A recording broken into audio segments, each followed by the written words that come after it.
Hey guys, how you doing? Here we are at the Green Light CBD Cafe here in beautiful Alabama.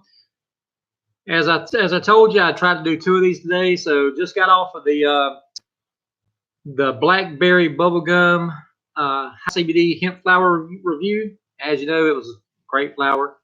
But now we're on to different things. It's not a flower review at this point. It is a full spectrum CBD extract oil or tincture. Uh, The reason I wanted to review this one is because this is one of two companies that I know of that specifically use high CBD hemp rosin to produce a product.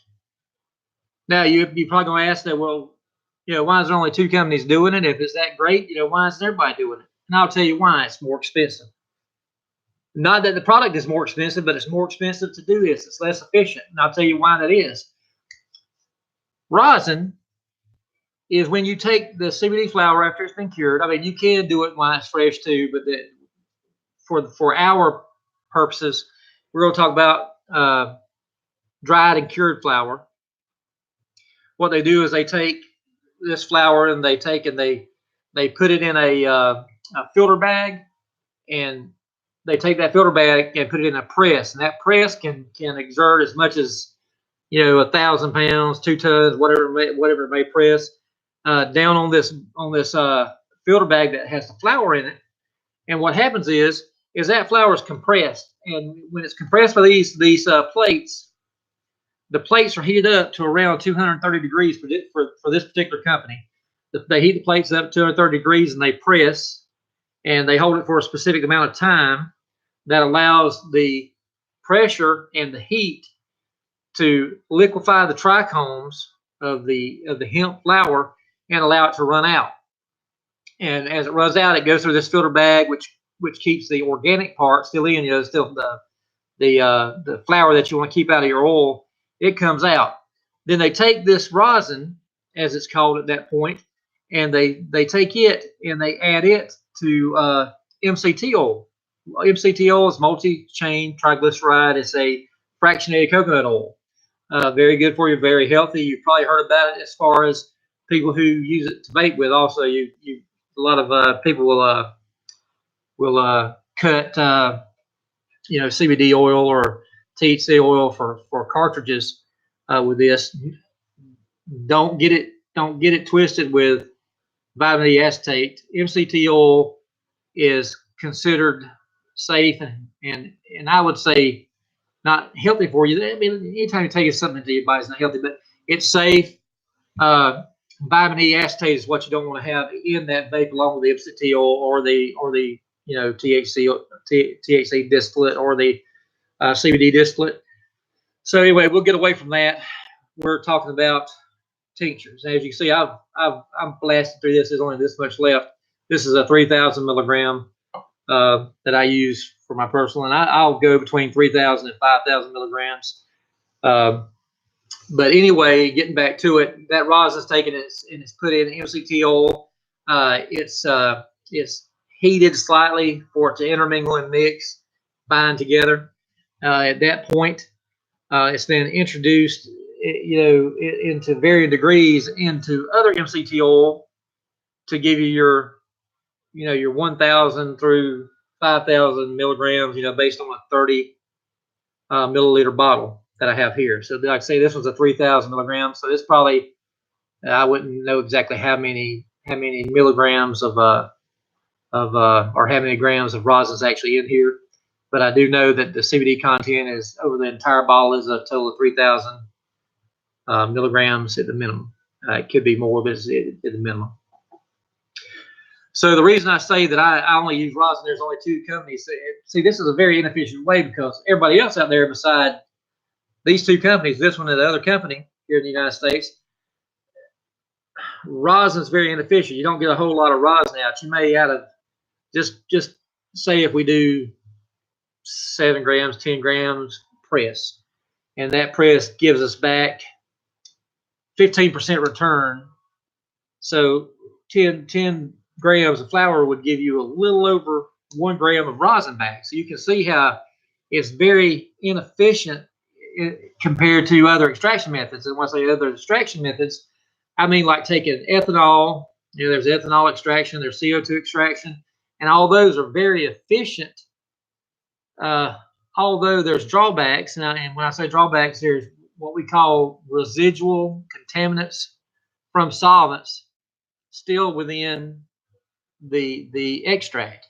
So by doing it this way, this is a solventless extract. Rosin is a solventless extract because it requires time, pressure, and heat.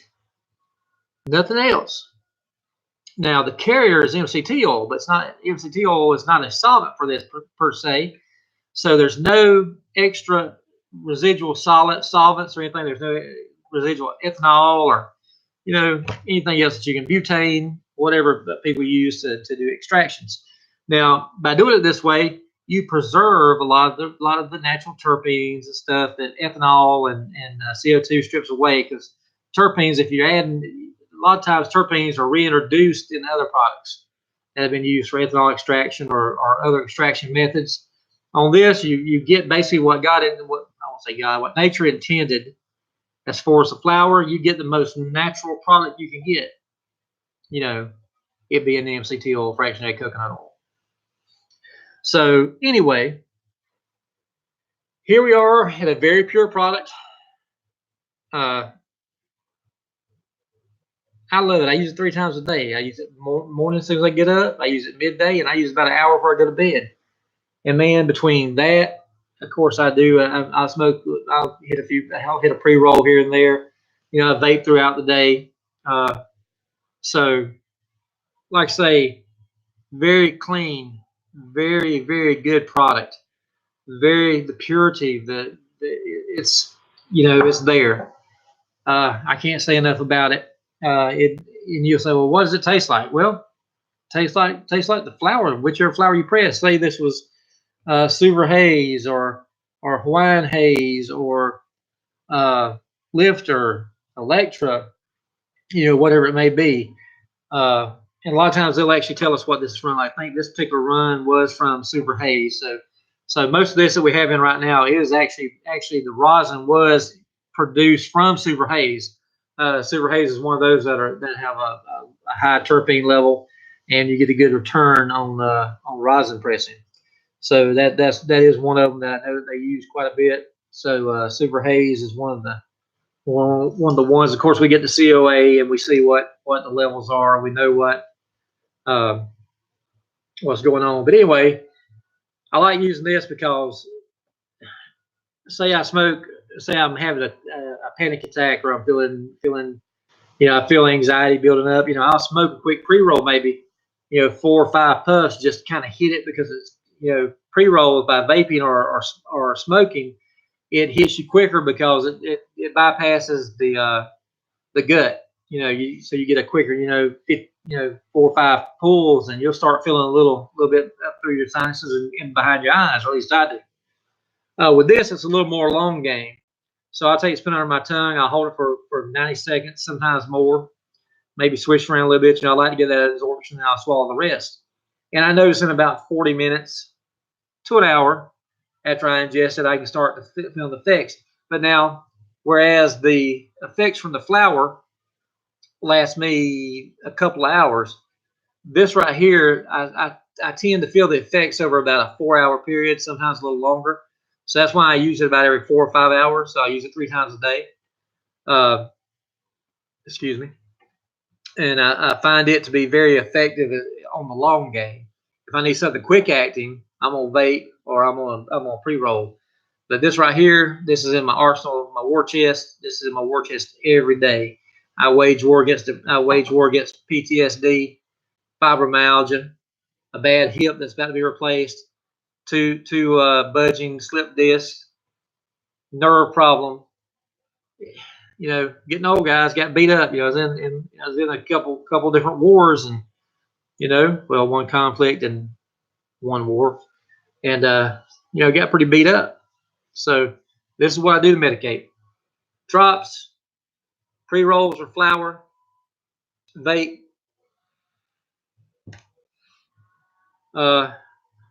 balm, you know, sore joints or anything, scrapes, cuts.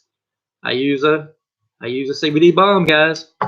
CBD is part of my life and now. That's why I'm here almost every day trying to let you know what kind of products we have, that we've got the best prices, and that we're here not to line our pockets with gold, but we're here to help you just like we're helping ourselves. You know, I use CBD every day. I need it. My partner, Garrett Green, he uses CBD every day. Now he won't smoke because he just doesn't smoke, but he uses the balm, he uses the drops, he does the gummies. Uh, so we believe in it, we stand behind it, and we're here for you in every shape, form, or fashion to help you be as healthy as you can be and as stress-free as you can be. Because guess what, guys? You got enough regular stress out there without anything added, anything that can take it away. And I'll tell you what, I'll stand behind CBD taking that stress away, or at least knocking it down a level or two so you can function. And as always, use full spectrum if at all possible. If you're worried about a drug test, broad spectrum's always out there, and isolate. Neither one are going to be as effective as full spectrum because you need all the cannabinoids together for the entourage effect, and that's like say the was it the sum of all is greater? Yeah, the sum of all is greater than the one. So you'll find more effect, more relaxation, more health benefits. And then I'm not the only one who says that. Almost every customer that say we'll use a full spectrum product or we'll use a full spectrum product, you know, if you don't worry about shying away from THC, that little bit of THC, 0.3% or below Delta 9 THC, you're not going to get high, but you will feel better. And, you know, if you're like me, I mean, I'm rather sensitive to cannabinoids. So again, I know I'm rambling. I said I would do two reviews. Raw. We call it raw because it's made out of resin, or rosin. Rosin, sorry, not resin, rosin. And again, it's the only tincture we carry. That's how much we believe in it. And like I said, there's only 2 companies who do that, as far as we know. And what else am I going to tell you? That's pretty much it, guys. It's getting late here. Matter of fact, it started raining here in my part of Alabama. So I'm gonna let you go. And as always, be safe. Have a great weekend. And as always, keep using your CBD in whatever form you're using in. Keep medicating. Be safe now.